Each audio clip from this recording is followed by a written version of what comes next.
Une question concernant les Lentillères, où un incendie s'est d'ailleurs produit cette semaine.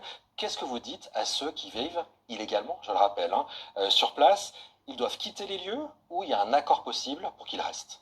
Alors, la situation idyllique qu'on nous décrivait, elle n'est pas celle-ci. Il y a eu un incendie, les pompiers sont intervenus rapidement. D'ailleurs, c'est la police municipale qui les a prévenus. J'ai demandé à mon premier adjoint de se rendre sur place. C'est effarant. Vous avez vu Je le les rappelle, photos. hein, Lentillères, terrain Oui, squatté de 7 hectares, mais suite à un projet immobilier de François Rebsamen qui a été refusé par une partie des habitants. Et donc les gens vivent sur place, ils non, mais cultivent également sur place, illégalement. C'est ça oui, les Lentillères, je le oui, dis pour les téléspectateurs. sauf que c'est illégal, mais c'est un bidonville. Il y a eu des immondices, c'est des conditions déplorables, inhumaines de Mais loger des justement, gens. là, comment on sort de ça? Est-ce qu'un accord est possible pour que ces gens continuent à vivre sur place ou ils doivent partir? En tout cas, moi, ce que je peux vous dire, c'est qu'en tant que maire de Dijon, j'ai une responsabilité.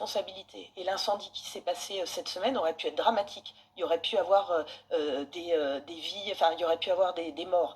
Donc moi, je prends mes responsabilités. D'ailleurs, j'envisage de porter plainte. Je souhaite qu'il y ait un constat d'huissier pour voir vraiment concrètement les conditions déplorables où il y a ces personnes. Et à un moment donné, bah, il va falloir peut-être évacuer cette zone. Alors bien sûr, il faut le faire aussi avec humanité. Donc moi, je demanderais peut-être au foyer à Brioude d'ouvrir une permanence sociale pour étudier la situation de ces personnes. Mais c'est inhumain de vivre dans des conditions telles un bidonville.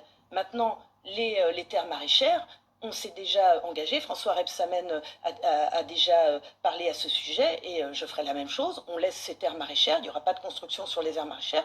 Par contre, il faut qu'elles soient exploitées de façon régulière. Mais il faut faire des baux. On va faire des baux légaux. Il n'est pas entendable, enfin moi je suis pour un état de droit, il n'est pas entendable que des personnes utilisent ces terres que pour eux. Donc on va ouvrir aux habitants qui le souhaitent avec des baux légaux sur les terres maraîchères. En revanche, sur la zone où il y a eu un incendie, où c'est un bidonville avec des immondices, ben là moi je veux agir pour la sécurité des personnes qui sont actuellement logées dans des conditions indignes. Et que les gens s'en aillent. François Rebsamen a annoncé un référendum pour permettre aux habitants de s'exprimer sur l'avenir d'une bande de terre qui borde précisément le terrain actuellement occupé, une bande de terre qui pourra accueillir une soixantaine de logements.